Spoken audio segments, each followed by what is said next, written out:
Welcome, ladies and gentlemen, to We Are Neon Rabbit. You are listening to The Rabbit Hole. Episode number 17. This just in, take it away, Jordan. Did you know this? Did you hear about this?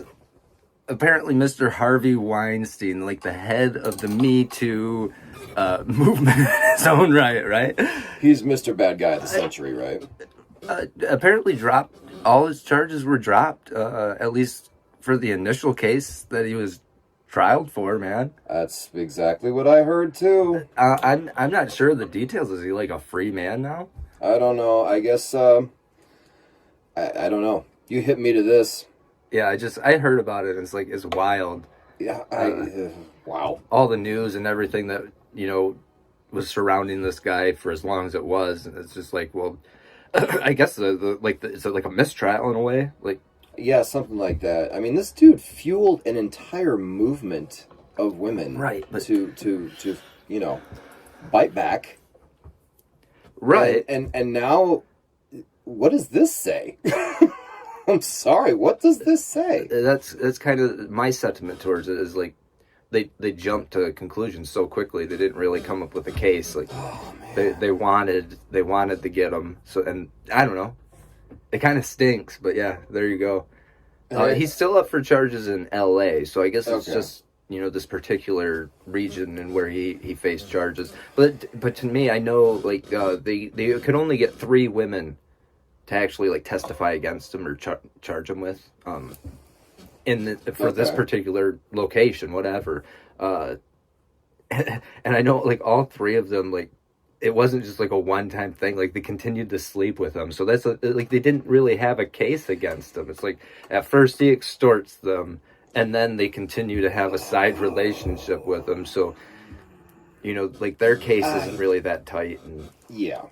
This is where, like, well, at the same time, like, people have to take responsibility for their own decisions. Like, oh, man. Yeah.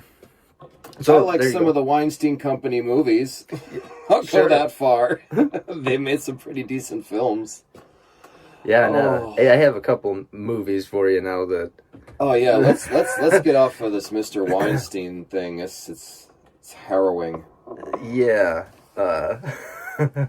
And to start off with, okay, so here we are in movie review time. Movie review time. Yeah. I think we're gonna keep this a staple of the podcast, right? Start out with a couple of movies. That's essentially, what the podcast is like a couple movie talk, but we like to start with a hard hitting topic like Harvey Weinstein. Anything that would be breaking news. Yeah. Why not? And then we switch to. Then we switch to nostalgia. Yeah. So, speaking of movies, too, that Harvey Weinstein was associated with, you had mentioned this one based on this movie that I met. Okay, so Jay and Silent Bob, and here we go, Jay and Silent Bob Strike Back. Mm-hmm. So, I would like you to tell me, it was Harvey Weinstein, was it a Weinstein production? It was Kevin Smith, and right? Usually associated with the Weinstein Company in some way. So interesting. And honestly, I can't give you much of a review on Jay and Silent Bob Strike Back because I only saw it once, and that was when it came out. Yeah, I really haven't seen it since. I know you. I feel ashamed. I wasn't prepared at all. This was just sprung on me, so I'm. I remember it being hilarious. I love the George Carlin cameo, Yeah. You're doing all wrong! Yeah. And then they get him with some nuns and, why not? Well, you gotta. You got to. Okay, it's in a good book. Or, no, the book, yeah. The unwritten book of the road. The unwritten book of the road. Yeah. You know about the book? No, not the book. Yeah. It was hilarious. I love Jay and Silent Bob. A lot of cameos, like Carrie Fisher playing a nun. Carrie Fisher, yep. It had to have Ben Affleck in there somewhere.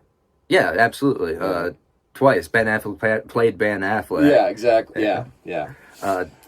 Mark Hamill is in it too, and this was like a great cameo from Mark Hamill. Cockknocker. Yeah. Why do they call you Cock? It's a funny story. Yeah, okay. This is a movie I watched like there's a funny a story million times when I was younger. You're gonna love this. It really shaped me. All the Kevin Smith movies started with like Mallrats. Mm-hmm. So everything featuring Jay and Silent Bob. And there's Mallrats and Chasing Amy and Dogma. Oh yeah, there's a whole lot that goes into the whole View Askew verse. Jay and Silent Bob Strike Back movie, like brought all of it together in a way. Mm-hmm. Yeah, it's a good stoner movie. Oh sure, basically that's what it comes down to. That's why we loved him, man. Right. Yeah, I did enjoy Jay and Silent Bob Strikes Back. I was more of a fan of the Clerks films. Oh, Clerks, yeah. And Clerks 1 was great. And the black and white thing was that was just a classic. I love the Star Wars talk about all the people on the Death Star. Yeah, I did that with somebody the other day. Did you really? Yeah, just like think about all the lives that were lost on the Death Star. Those contractors. I could tell you as a contractor, we know exactly what we're signing up for. Yeah, sure. Yeah. That was completely ad-lib. Don't quote me on that one. But yeah, and then Clerks 2 came along, and now they're working at a burger joint and everything. The Jay and Silent Bob in that movie are just great. Motherfuck, noise. Yeah, so I love those characters. That's for sure. They were part of my childhood. Snoogans. That's where like my anger with Kevin Smith and some of the stuff that he's done with I'm blanking He-Man and. I'm telling you, you need to give Revolution a shot. Yeah, cool. Revelation was angering, yes, but Revolution was much, much more palatable. Yeah. Mm-hmm. Well, out of these movies did come, in a way, one of my favorite actors, Jason Lee. Oh, yeah? Yeah. Jason Lee's one of your favorites? Well, I really like him. I just like his style and, what was that show called? My Name is Earl was just like a great show. And okay. Yeah. I like Jason Lee in some movies. I really liked him in Dreamcatcher, the Stephen King movie. Did you see that one? No. About the shit weasels? That's a great movie. No, but I think he's another guy, like we were talking, man. Who's the kid from Terminator 2? That would be Eddie Furlong. Eddie Furlong. Yeah. His, like, introduction to acting was like kind of like a surprise, right? You said he was like found at an arcade. He was James Cameron found him in an arcade. Yeah, and he's got an interesting story, him as a human being, but yeah, you can say that. Shoot, where was I going with this? I don't know. You said Eddie. We were going with Eddie Furlong. Before that, it was Jason Lee. Okay, because Jason Lee was a skateboarder. Yes, he wasn't an actor. Yes, so his like introduction to it too was like. It wasn't part of his plan. It wasn't something, as far as I know. So I don't know. Those are fun stories where it's like behind the scenes, like you're just like you're the guy who's thrown into it, and you end up being really good. Yeah. Because like Eddie Furlong actually was a really talented actor. Sort of. Yeah, I'll give him credit. Like at least in his dreary tough kid kind of like method acting, he was. I think he was good. I don't know what I really liked him in Terminator. I absolutely loved him in Detroit Rock City. Yeah. That was probably one of my favorite Eddie Furlong movies. Yeah. I can't say it's my favorite because Terminator 2 can't be topped in many, many ways. But yeah, Detroit Rock City with, Jesus. Sam Huntington and... I can't remember the other two guys, but yeah, that movie... It was a good movie. I love that movie. I can watch that over and over again. I have to fall asleep too. Yeah. All right, well, yeah, so that was a great movie. It was a huge part of my childhood, which is probably not a good thing. And on to the next one, I want to stay with the same theme, right, which is the stoner theme. So, all right. It's starring, written by what most people describe to be as the greatest of all time as far as it comes to comedy, right? Dave Chappelle, the movie Half-Baked. Classic. Yeah. Oh, man. So many one-liners, so many great memories. Half-Baked was perfect when it came out because it was just right when I was really getting into the herbage. And this was back when it was still illegal, kids. Do you have any idea what we had to go through? Yeah. My God. This movie wouldn't have happened, too, if... Oh, yeah. I mean, it was great. It was hilarious. Dave Chappelle and Jim Brewer. Yeah. And oh, man. I spaced on Scarface already. Oh, sure. I don't remember Scarface's name or he's a great actor too. I feel bad. And then Rachel True as Mary Jane. That movie is just hilarity. It's hilarity in a fucking bong, man. You can't top Half-Baked as far as like 90s stoner comedy. Yeah. It's the best. I agree. It's like on the top. Yeah. Yeah. So he starts out as a janitor, Thurgood Jenkins. You remember? Yes, Dave sir. Chappelle. And he's living with his, we forgot, what is his name? That guy on the couch is what you're... No, I'm not thinking about that. I'm talking about Brian, the guy who gets arrested for feeding a horse. Yeah. Harland Williams? I think you're correct, sir. Yeah. Harland Williams. I just pulled that out. That guy's amazing. I love that guy as an actor. But yeah, accidentally feeds a diabetic horse way too much after getting a bunch of munchies for his stoner friends after a hard day's work. And he's a kindergarten teacher. He's trying to help. He doesn't know any better. He's a sweet man. And he gets charged with murder. He's murdered a police officer. Yeah, and he's a cop killer. So you know what that means. Straight to prison. New fish. New fish. Not a fish. Oh, man. Homo erectus. Okay. Where did that come from? Homo erectus. And he gets protected in prison by Tommy Chong. And a little squirrel. The squirrel master. Yeah, the squirrel master. Was it Fuzzy Nuts? His little squirrel Fuzzy Nuts. The guys have to raise $1 million to get him out of prison for bail, I guess. So they're gonna do what they know best. They're gonna smoke or sell some weed. They're gonna smoke it too, but they're gonna sell a lot of weed. Because Thurgood just happens to work for this pharmaceutical company that supplies medical marijuana. Right. And one day, one of these scientists gives him a order to go down to the storeroom and get some medical marijuana. And once you know, the scientist is so gracious for this little favor that he did, he hands him just a handful of weed. There's a great scene because he's getting it handed to him and he's reaching under and stealing it at the same time. He just keeps grabbing it out of the bag. Why did you tell me we were into this shit? We could have been hanging out months ago. That was great. So they got this really good weed that makes them, hallucinate, fly, that kind of shit. Which, given what we know about weed today and what we can get today. Anyway, so they're going to go steal this weed. No, they don't steal it at first. They're going to get a whole bunch of these order forms. They forge orders. Yeah, they forge the order forms and just get a bunch of this shit. Right, because how does that go? Well, I mean, there's got to be forms just lying around. Exactly. They are scientists. Yeah, and he just happens to open a drawer and there's empty forms. So yeah, he just forges the name and just, thank you. Yeah. Yep. So they start running weed, and then they get in trouble with the big weed dealer from town, Samson, which is also Dave Chappelle, right? No. Samson. No, you're thinking of Sir Smokes-a-Lot. Oh, okay, yeah. Sir Smoke-a-Lot. That's Dave Chappelle. Samson is played by Clarence Williams III. Okay. Also known as the Devil from Tales from the Hood. Excellent actor. Delilah, get me 814. I love fucking Clarence Williams III. I don't know if he's still alive or not. Editor, is he still alive? Who knows? If not, rest in peace, sir. Google knows. If you're sleeping, rest in peace as well. Hopefully you wake up if you're still alive. Have a good breakfast. But yeah, have a great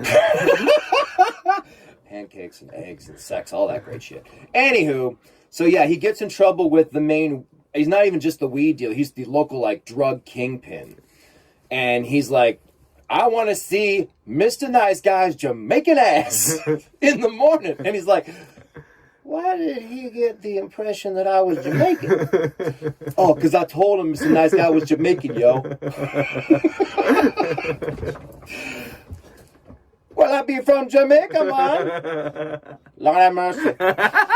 Yeah. What part of Jamaica? Right near the beach. Boy! If I wasn't Jamaican, why would I wear this hat?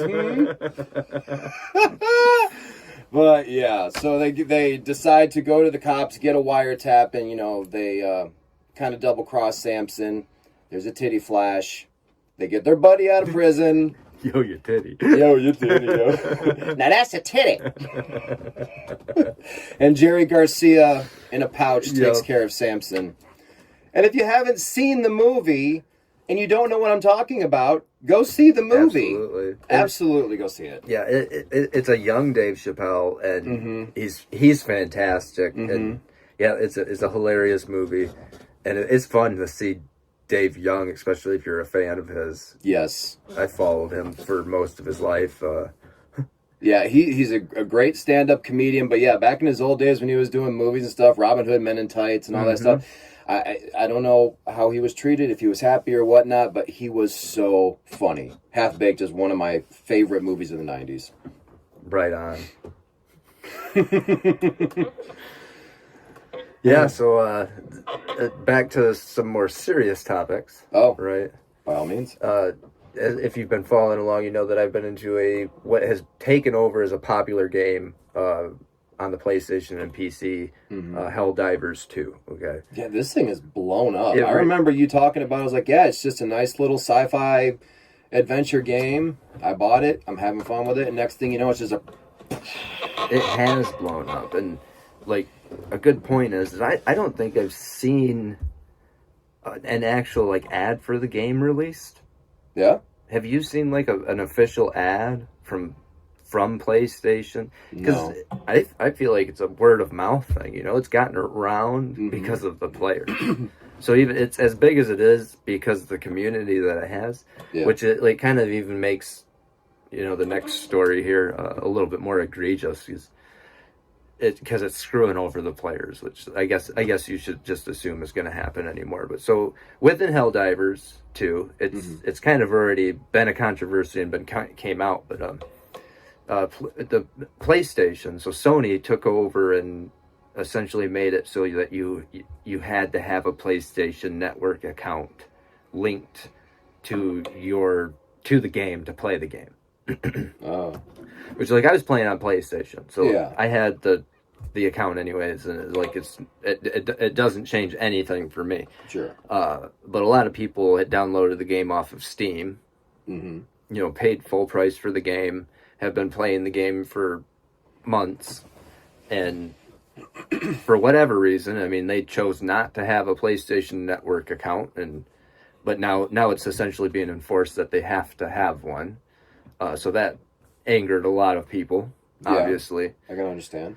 And a lot of people would assume that it's a simple fix, is just getting the account and whatever. I mean, I'm sure it is, but I still stand on principle. But then there's a lot of people who, around the world, because the game has been sold around the world, there's a lot of people who just don't have access to, it's not possible for them in their location to get a PlayStation account. So essentially, like, they were just banned from playing the game in a way. Ooh, that's not good. No, and like for what the community here for this game is supposed to be, no, that's absolutely not cool. It's like to screw over the people, because I feel like that's what the community is about. Is like it's a community. Yeah. A big one now. Yeah. So like screwing over the people within the community is not the way to go.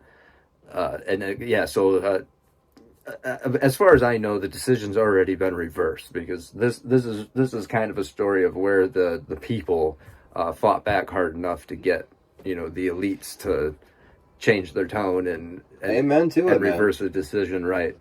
Amen to it. We did it for Sonic. We'll do it for PlayStation. Yeah. God damn it. Yeah.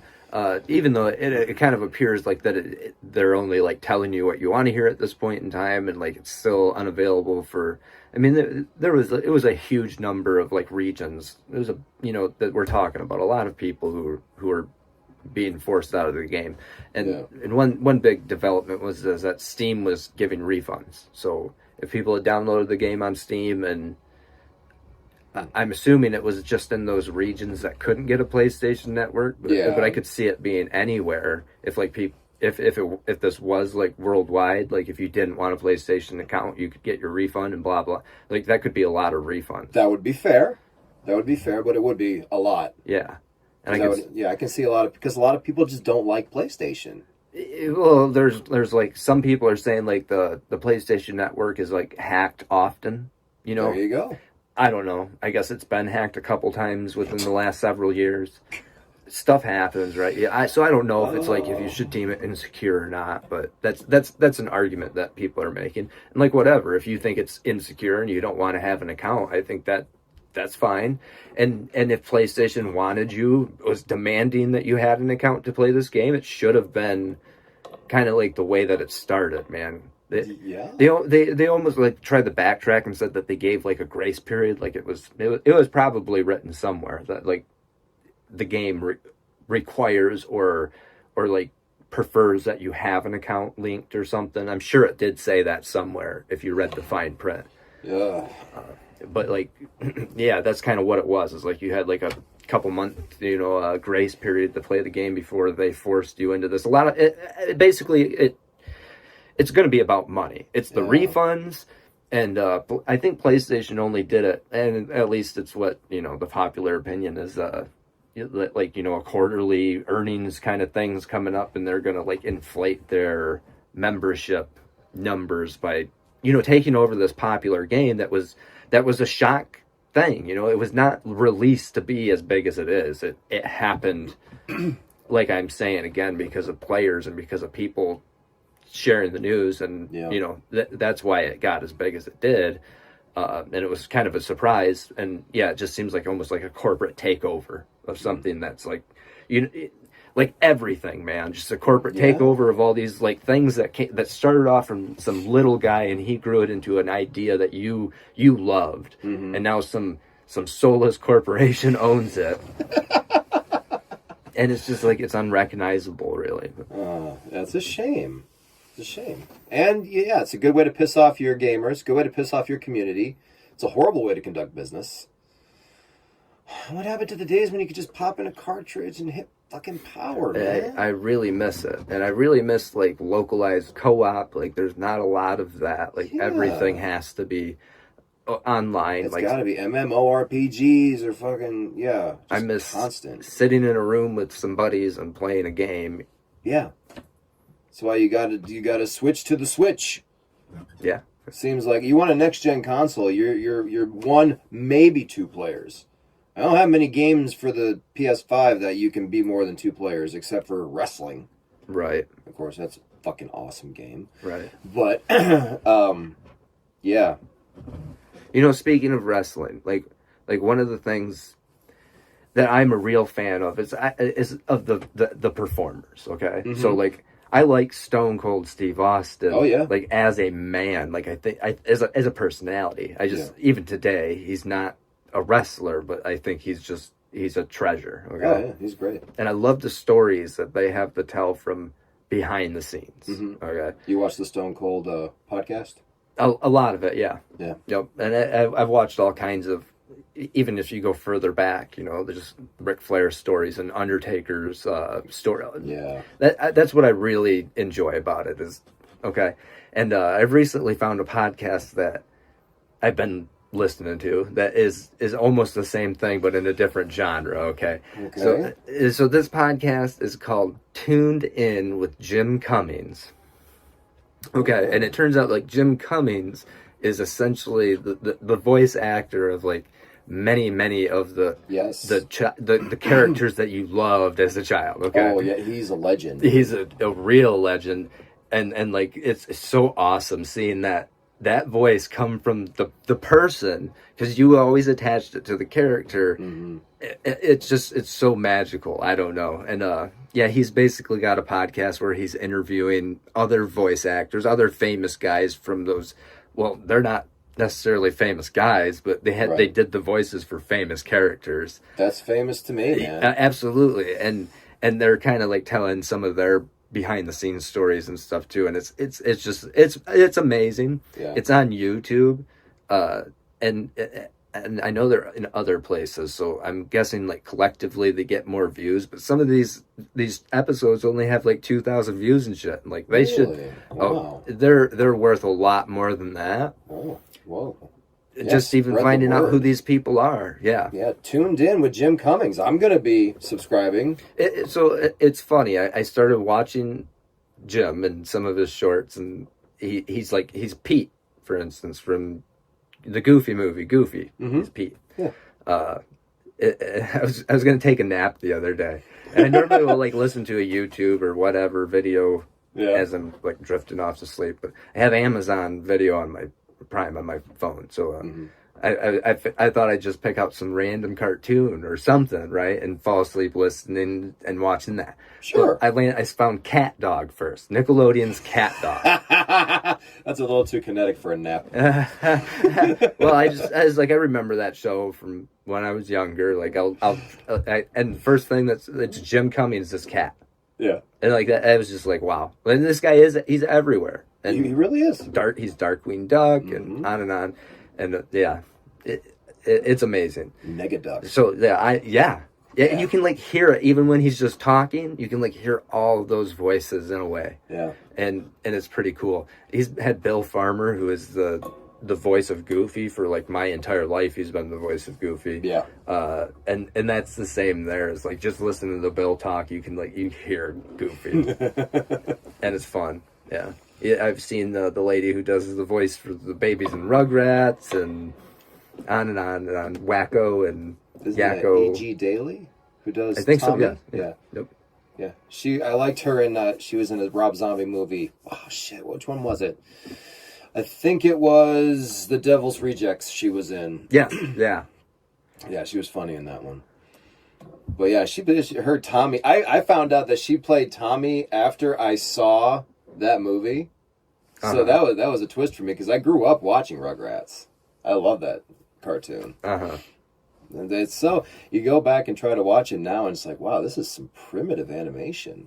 But Yeah. it still holds up for the most part as far as storytelling. You even mentioned when we were talking about the Sonic cartoon, like that the animation was never done, and that's a fun part of like old cartoons is there was a lot of bloopers. Like I'm thinking of the Teenage Mutant Ninja Turtles. I'm sure there's plenty of times where they miscolored headbands and put the voice to the wrong turtle and like just messed stuff up. Like I don't know if you see that so much anymore. If you're going to be able to pick out CGI half the time, silly mistakes like that and rushed work. Now that you mention that, there was an episode of the Teenage Mutant Ninja Turtles that I had on VHS that Michelangelo and Donatello's voices were swapped for just one line. One scene, yeah. Yeah, I remember that well. You could say their voices were swapped or the color headbands were swapped. Either way. Yeah, either way, it was wrong.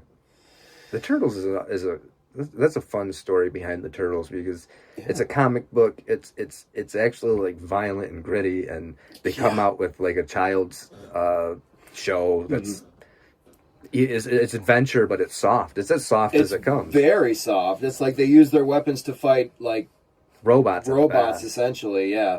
They don't really use them to fight humans or anything, or even, like mutated villains. They don't use them against Bebop or Rocksteady. They have them out and they kick or something, but yeah. The first time I saw the Ninja Turtles comic, I was already a Ninja Turtles fan from the cartoon. Yeah. And my grandmother gave me the original, 3 stories because she said she just saw Teenage Mutant Ninja Turtles, and she handed me this book. And I was so excited, and why are all the headbands red? Yeah. Oh my god! Oh my god! Yep. Yeah, it was some gritty shit. Dude, my first one, my uncle had it, and I remember reading it. And the turtles go and beat the shit out of like a Power Rangers look-alike type group, and they beat the fuck out of them, bloody their faces, and yeah. Yeah, so that's the Turtles, man. That's the Turtles I grew up with after, a couple of seasons, because I delved deep into those comic books, because I loved that, because I was a younger kid, but I always liked the more adult kind of side of things. I liked horror movies more, even though I was scared to shit of them, Yeah. And I love, darker sci-fi stuff growing up. I was a geek. Yeah. I really was. Well, I know I enjoyed Look at me now. Turtles for all it was worth. Pretty much every avenue they've ever been in animation.